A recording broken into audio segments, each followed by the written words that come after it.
ஆரம்பித்தார்.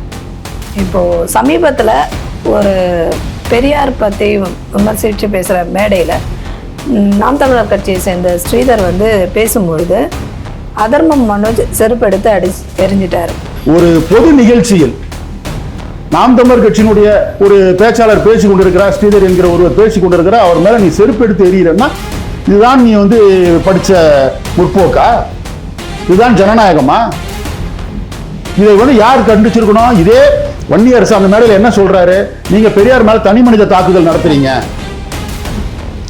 அதர்மம் மனோஜ் நடத்தின தனி மனித தாக்குதல் இல்லையா? என்ன கண்டனம் வன்னியரசு சொன்னாரு? இதே கண்டனத்தை திருமாவளவன் சொல்லியிருக்கணுமா இல்லையா? தமிழர் குடியரசு கட்சி இருக்கிறது, இன்னும் பல்வேறு கட்சிகள் இருக்கு. அந்த மாதிரி விஷயத்தெல்லாம் நாங்க வந்து சீமானை விட்டு கொடுக்க மாட்டோம்.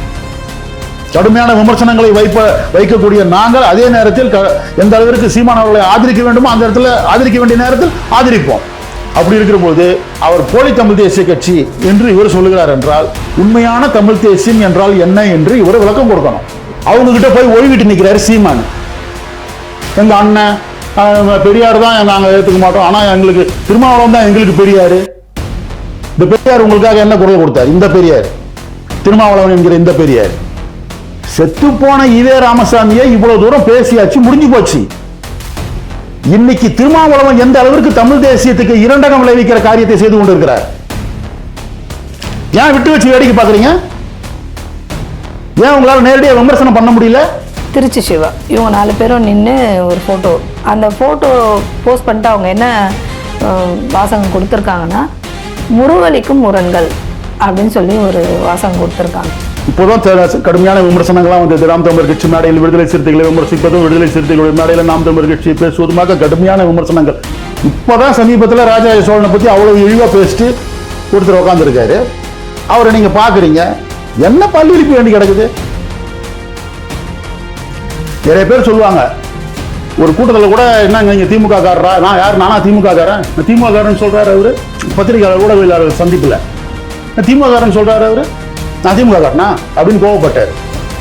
ஏன் கோவப்பட்டார்னா, அவர் திமுக காரர் கிடையாது, திமுகவுக்காக அவர் வேலை செய்யல. நிறைய பேர் அவர் வைக்கிற குற்றச்சாட்டு திமுகவுடைய கொள்கை பரப்பு செயலாளராக இருக்கிறார், திமுகவை காப்பாற்றுவதற்காக முட்டுக் கொடுக்கிறார் அப்படின்னு தான் வெளி தோற்றத்துக்கு தெரியும்.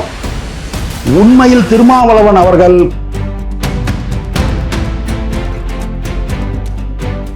ஒரு அறிவிக்கப்படாத தமிழக கவர்னராக, காங்கிரஸ் கட்சியினுடைய ஒரு கவர்னராக அவர் இருக்கிறார். பாரதிய ஜனதா கட்சியினுடைய இந்திய அரசினுடைய கவர்னராக ஒருத்தர் இருக்காருன்னு சொன்னா, காங்கிரசினுடைய கவர்னர் இவர். அவங்களுடைய நோக்கம் என்னன்னா, ராமதாஸ் கூட்டணிக்குள் வர வேண்டும் என்றால் அந்த கூட்டணியை நாங்க கொஞ்சம் கொஞ்சமா பைய அப்படி எதிர்க்கிற மாதிரியும், ராமதாஸ் கூட்டணிக்குள் வருவதாக இருந்தால் நாங்க கூட்டணியில் இருக்க மாட்டோம் அப்படின்னு ஒரு அறிக்கை விட்டு ஒரு எதிர்த்து ஒரு போராட்டம் பண்ற மாதிரி இப்படி பண்ணிட்டு கடைசியா நாங்க சமாதானம் ஆயிட்டோம் அப்படின்னு, கடைசியா நாங்க எதிர்த்து போராடாமல் இல்லை, எதிர்த்து குரல் கொடுத்தோம், இருந்தாலும் கூட்டணியை பாதுகாக்க வேண்டும், திமுக வெல்ல வேண்டும், ஆட்சி அதிகாரம் வர வேண்டும் என்பதற்காக நாங்கள் விட்டு கொடுத்திருக்கிறோம் அப்படின்னு பெருந்தன்மையா பின்னால சொல்லிக்கலாம் இல்லையா? அதுக்கான கால அவகாசத்தை கொடுக்காம நீங்க உடனே போட்டு உடைச்சிட்டீங்களேங்கிற கோபத்துல பேசிட்டு இருக்காங்க.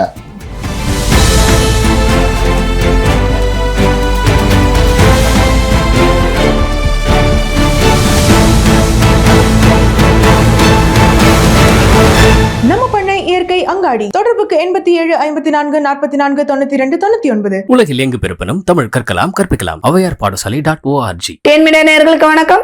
இன்று நம்மோட தமிழர் குடியரசு கட்சி தலைவர் திரு தமிழ்மணி ஆசாரி இணைந்துள்ளார். அவரோடு பேசுவோம். வணக்கம் ஐயா. இப்போ சமீபத்தில் திருமா அவர்கள் வந்து ஒரு ஃபோட்டோ போஸ்ட் பண்ணியிருக்காங்க. அந்த ஃபோட்டோ என்னன்னு பார்த்தீங்கன்னா, திருச்சி ஏர்போர்ட்டில் தமிழிசை, சீமான், திருமா, திருச்சி சிவா இவங்க 4 பேரும் நின்று ஒரு ஃபோட்டோ, அந்த ஃபோட்டோ போஸ்ட் பண்ணிட்டு அவங்க என்ன வாசகம் கொடுத்துருக்காங்கன்னா, முருவலிக்கும் முரண்கள் அப்படின்னு சொல்லி ஒரு வாசகம் கொடுத்துருக்காங்க. நாம் தமிழர் கட்சி சீமானை பொறுத்தவரை இப்ப நம்ம இதை கேட்டோம்னா என்ன சொல்லுவாங்க? அரசியல் மாண்பு. எதிரில் ஒருத்தரை பார்க்குறோம், நம்ம கொள்கை எதிரி, நம்ம இனத்துக்கு எதிரி, நம்ம இனத்துக்கு துரோகம் செய்தவர்கள், அவர்களோட கூட்டணியில் இருக்கிறவர்கள், இப்போதான் கடுமையான விமர்சனங்கள்லாம் வந்தது. நாம் தமிழர் கட்சி மேடையில் விடுதலை சிறுத்தைகளை விமர்சிப்பதும், விடுதலை சிறுத்தைகளுடைய மேடையில் நாம் தமிழர் கட்சியை பேசுவதுமாக கடுமையான விமர்சனங்கள். சீமானை எடுத்துக்கிட்டீங்கன்னா திருமாவளவனை மட்டும் இல்லை, வைகோவை பார்த்தோன்னா வைகோவை போய் அப்படி கட்டி பிடிச்சி அந்த கையை பிடிச்சி அப்படி குனிஞ்சு நிக்கிற அந்த ஸ்டைல பார்க்கணுமே, காலிலே விழுந்துவார் போல. அப்படி என்ன குறைச்சல்னு கேட்கிறேன். அப்படி எதுக்கு ஒழுவணும்? அதுக்காக எதிரில் பார்த்தா அடிச்சுக்கணும்னு சொல்ல வரல. கொள்கை எதிரின்னு முடிவு பண்ணிட்டீங்கல்ல, எதிரில் பார்க்குறீங்களா? ஐயா வணக்கம், நகர்ந்து போய்கிட்டே இருங்க. இப்போதான் சமீபத்தில் ராஜராஜ சோழனை பற்றி அவ்வளவு இழிவாக பேசிட்டு ஒருத்தர் உட்காந்துருக்காரு, அவரை நீங்கள் பார்க்குறீங்க. என்ன பள்ளி இழிப்பு வேண்டி கிடக்குது?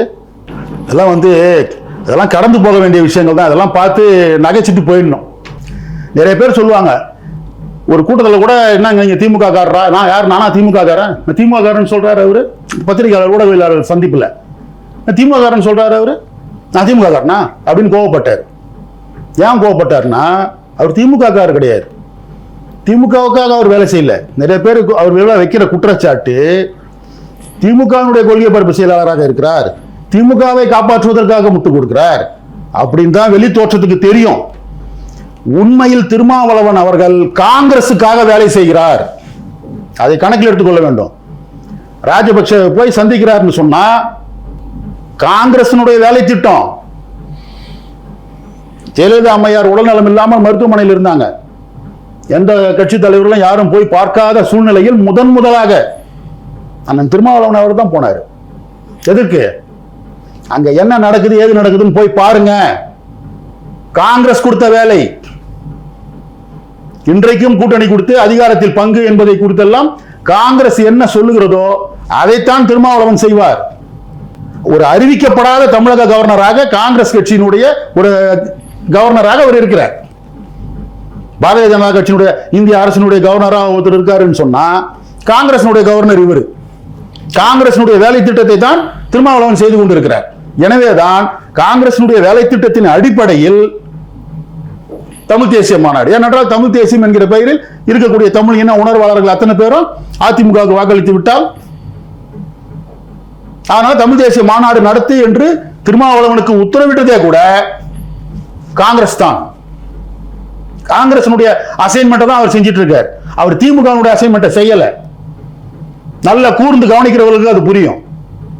இல்ல இப்ப நீங்க சொல்றீங்க இல்லையா, அவர் காங்கிரஸோட வேலையால அப்படின்னு சொல்றீங்க. ஆனா காங்கிரஸ் கட்சிக்காரங்களுக்கும் இவங்களுடைய விசிகாவுக்கும் தானே முட்டலா அது இப்போ ஒரு சூழ்நிலை அங்க இருக்கு. உள்ள இங்க இருக்கும்.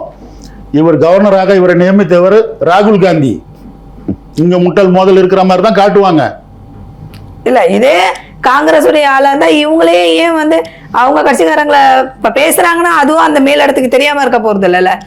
அது எப்படி அவங்க விடுவாங்க பேசுறதுக்கு? இறுதி முடிவு கிடையாது.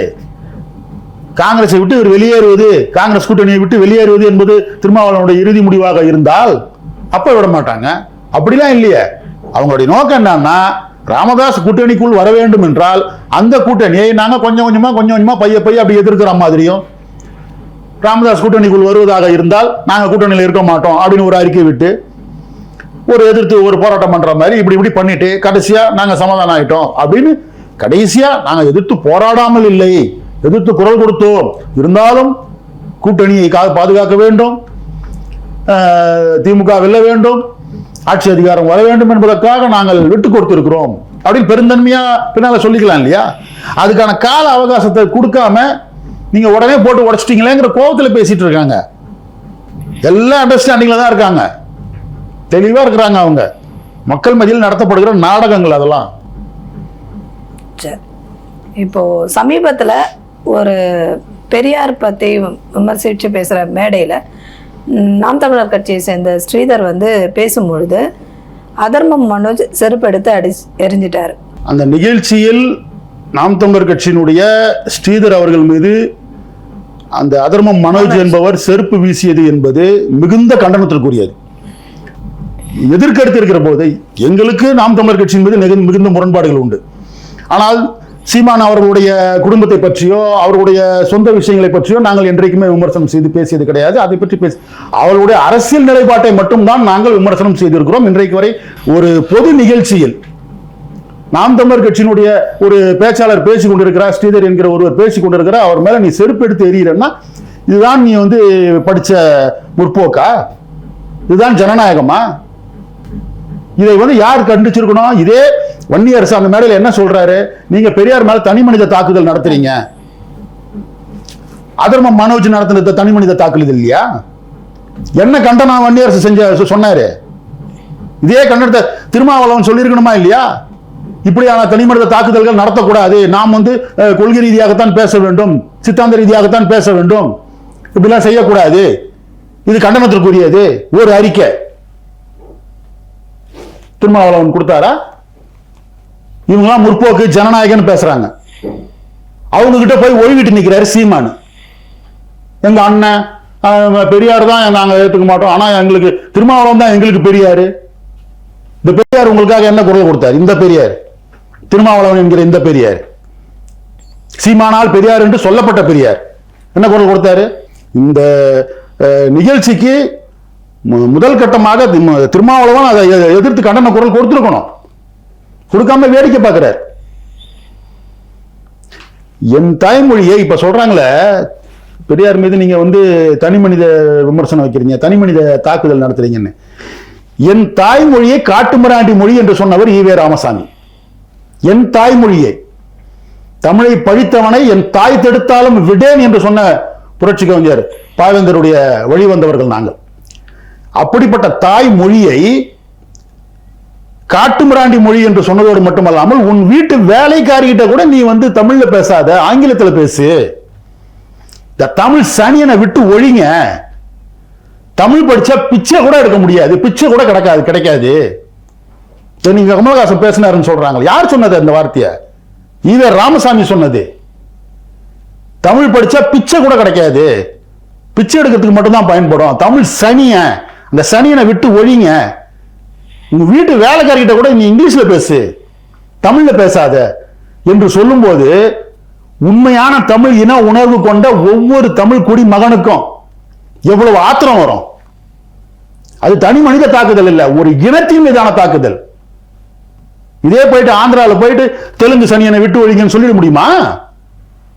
கர்நாடகாவில் போயிட்டு கன்னட சனியனை விட்டு சொல்லிட முடியுமா? தமிழ்நாட்டில் உட்காந்துக்கிட்டு ஒரு தெலுங்கு ஈவே ராமசாமி தமிழ் சனியனை விட்டு ஒழியுங்கள், தமிழ் காட்டுமிராண்டி மொழி, தமிழ் படித்தால் பிச்சை கூட எடுக்க முடியாது என்று சொல்றாருன்னா எவ்வளவு தைரியம், எவ்வளவு துணிச்சல் இருக்கணும். அப்படி செய்யக்கூடிய அப்படிப்பட்ட பேச்சுக்கள் எல்லாம் தனி மனித தாக்குதலா தெரியலையா? தனி மனித தாக்குதல் மட்டுமல்ல, ஒரு இனத்தின் மீதான தாக்குதல், ஒரு இனத்தின் தாய் மொழியின் மீதான தாக்குதல். அப்படிப்பட்ட ஈவே ராமசாமியை விமர்சனம் பண்ணாம என்ன வச்சுட்டு வேடிக்கை பார்ப்பாங்களா? நான் இப்ப என்ன கேட்கிறேன்னா, ஈவே ராமசாமி சரி, எல்லா விமர்சனங்களும் வச்சாச்சு. நாம் தமிழர் கட்சி மேடைகளிலும் சரி, எங்கள் மேடைகளிலும் சரி, தமிழர் குடியரசு கட்சி மேடைகளில், இன்னும் சொல்ல போனால் நாம் தமிழர் கட்சி மேடைகளில் ஈவே ராமசாமியை பற்றி விமர்சனம் செய்யாத காலத்திலேயே, ஈவே ராமசாமியை எங்கள் வழிகாட்டி, தந்தை பெரியார் எங்கள் வழிகாட்டி என்று சொல்லி ஈவே ராமசாமிக்கு வீர வணக்கம் செலுத்திய காலத்திலேயே தமிழர் குடியரசு கட்சி பல இடங்களில் கூட்டம் போட்டு ஈவே ராமசாமியை நாங்கள் விமர்சனம் செய்திருக்கிறோம். அவருக்கு இருக்கிற ஊடக வெளிச்சம், சீமானுக்கு இருக்கிற ஊடக வெளிச்சம், விளம்பரம் எங்களுக்கு இல்லாமல் இருக்கலாம். ஆனால் ஒவ்வொரு தெருமுனை கூட்டத்திலும், ஒவ்வொரு பொதுக்கூட்டத்திலும் ஈவே ராமசாமி தமிழின துரோகி என்று எல்லா இடத்திலும் நாங்கள் விமர்சனம் செய்திருக்கிறோம். சரி, பரவலா மக்களுக்கு எல்லாருக்கும் தெரிஞ்சு போச்சு. வெறும் தமிழ் மொழி சம்பந்தமான விஷயம் மட்டுமல்ல, பல்வேறு விஷயங்களில் இந்திய எதிர்ப்பு போராட்டமாக இருந்தாலும் சரி, வேறு பல எந்த ஒரு விஷயத்தை எடுத்துக்கொண்டாலும் சரி, எல்லை பிரச்சனை எடுத்துக்கொண்டாலும் சரி, தமிழக 1956 ஏற்பட்ட மாநில வரைபடம் கிடைச்சது பாருங்க, அந்த மொழிவாரி மாநிலங்கள் அமைக்கப்பட்ட அந்த நேரத்தில் ஈவே ராமசாமி செய்த துரோகமாக இருந்தாலும் சரி, பல விமர்சனங்கள் நம்ம வைக்க முடியும்.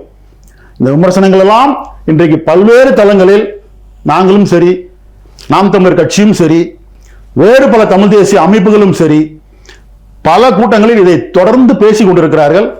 எல்லாம் பொதுமக்களுக்கு போய் சேர்ந்து விட்டது. இன்றைக்கு நான் மரியாதைக்குரிய அண்ணன் சீமான் அவர்களை கேட்கிறேன், செத்து போன ஈவே ராமசாமியை இவ்வளவு தூரம் பேசியாச்சு, முடிஞ்சு போச்சு. இன்னைக்கு திருமாவளவன் எந்த அளவிற்கு தமிழ் தேசியத்துக்கு இரண்டகம் விளைவிக்கிற காரியத்தை செய்து கொண்டிருக்கிறார். ஏன் விட்டு வச்சு வேடிக்கை பார்க்கறீங்க? ஏன் உங்களால் நேரடியாக விமர்சனம் பண்ண முடியல? நாங்க சொல்றோமே, திருமாவளவன் காங்கிரசினுடைய வேலையாள், காங்கிரசினுடைய வேலை திட்டத்தை அவர் செய்து கொண்டிருக்கிறார். தமிழ் தேசிய மாநாடு நடத்துவதற்கு அவருக்கு தார்மீக உரிமை இல்லை. தமிழ் தேசியத்துக்கு அவர் இரண்டகம் விளைவிக்கிறார் சொல்றோமா இல்லையா? அந்த மாதிரி பகிரங்கமா திருமாவளவனை குற்றம் சாட்டி விமர்சனம் செய்து பேச வேண்டியதானே? திருமாவர்கள் வந்து சீமான் மேல தொடர்ந்து ஒரு விமர்சனம் வச்சுக்கிட்டு வர்றார் இல்லையா, போலி தமிழ் தேசியவாதி அப்படின்னு ஒரு விமர்சனத்தை தொடர்ச்சியா அவர் வச்சுக்கிட்டு வர்றாரு. இதை நீங்க எப்படி பாக்குறீங்க? முதலாவதாக திருமாவளவன் அவர்களுடைய விடுதலை சிறுத்தைகள் கட்சி தமிழ் தேசிய கட்சி கிடையாது. அவர் தமிழ் தேசிய எழுச்சி மாநாடு என்றெல்லாம் நடத்துவது என்பது காங்கிரஸ் கொடுத்த வேலை திட்டம். அது ஒரு பக்கம். நாங்களும் கூட அந்த விமர்சனத்தை வச்சிருக்கோம். ஆனால் இந்த விமர்சனத்தின் மூலமாக அண்ணன் சீமான் அவர்களை ஒழுங்குபடுத்தி அவரை ஒரு சரியான இடத்திற்கு கொண்டு வர வேண்டும் என்கிற அடிப்படையில் நாங்கள் வைக்கிற விமர்சனத்திற்கும் திருமாவளவன் வைக்கிற விமர்சனத்திற்கும் வேறுபாடு உண்டு. எங்களை பொறுத்தவரை எங்களுடைய விமர்சனங்களுக்கு சரியான முறையில் ஒரு தீர்வு கண்டு ஒரு தெளிவான தமிழ் தேசிய கண்ணோட்டத்திற்கு அண்ணன் சீமான் அவர்கள் வந்துவிட்டால் நாங்கள் அவர்களை ஆதரிக்க தயாராக இருக்கிறோம். முரண்பாடுகளை தீர்த்து, முரண்பாடுகளை சமரசமான முறையிலே, இணக்கமான முறையிலே பேசி தீர்த்து சரியாக அவர் தமிழ் தேசிய கட்சியை கொண்டு செல்வாரே ஆனால் அவரை ஆதரிக்க நாங்கள் தயாராக இருக்கிறோம். ஆனால் அண்ணன் சீமான் அவர்களை எந்த காலத்திலும் திருமாவளவன் ஏற்க போவதில்லை. அப்படி இருக்கிற போது அவர் போலி தமிழ் தேசிய கட்சி என்று இவர் சொல்லுகிறார் என்றால் உண்மையான தமிழ் தேசியம் என்றால் என்ன என்று இவர் விளக்கம் கொடுக்கணும். திருமாவளவன் விளக்கம் கொடுக்கணும். தேசம் காப்போம் மாநாடு நடத்தினார, இந்திய தேசம் காப்போம் மாநாடு நடத்தினாரா இல்லையா? அப்புறம் என்ன தமிழ் தேசியம்? இந்திய தேசம் காப்போம் மாநாடு நடத்திட்டு இப்ப தமிழ் தேசிய எழுச்சி மாநாடு நடத்த போறாராம். தேசம் காப்போம் மாநாடு நடத்துவாரு, தமிழ் தேசிய எழுச்சி மாநாடு நடத்துவாரு, இன்னொரு தமிழ் தேசிய கட்சியை பார்த்து போலி தமிழ் தேசிய கட்சின்னு சொல்லுவாரு. அவர் போலி தமிழ் தேசிய கட்சியா நல்ல தமிழ் தேசிய கட்சியான்னு எங்களை மாதிரி தமிழ் தேசிய கட்சிகள் நாங்க இருக்கிறோம். தமிழர் குடியரசு கட்சி இருக்கிறது, இன்னும் பல்வேறு கட்சிகள் இருக்கு. அந்த மாதிரி விஷயத்தெல்லாம் நாங்க வந்து சீமானை விட்டு கொடுக்க மாட்டோம். கடுமையான விமர்சனங்களை வைக்கக்கூடிய நாங்கள் அதே நேரத்தில் எந்த அளவிற்கு சீமான் அவர்களை ஆதரிக்க வேண்டுமோ அந்த இடத்துல ஆதரிக்க வேண்டிய நேரத்தில் ஆதரிப்போம். அவர் தமிழ் தேசிய கட்சி இல்லைன்னு சொல்றீங்களே, நீங்க தமிழ் தேசியம்னா என்னன்னு விளக்கம் சொல்லுங்க. எது தமிழ் தேசியம் அப்படி விளக்கம் சொல்லுங்க. இந்திய தேசம் காப்போம் மாநாடு நடத்தினவருக்கு தமிழ் தேசியம் பற்றி பேசுவதற்கான தார்மீக உரிமை அண்ணன் திருமாவளவன் அவர்களுக்கு கிடையாது.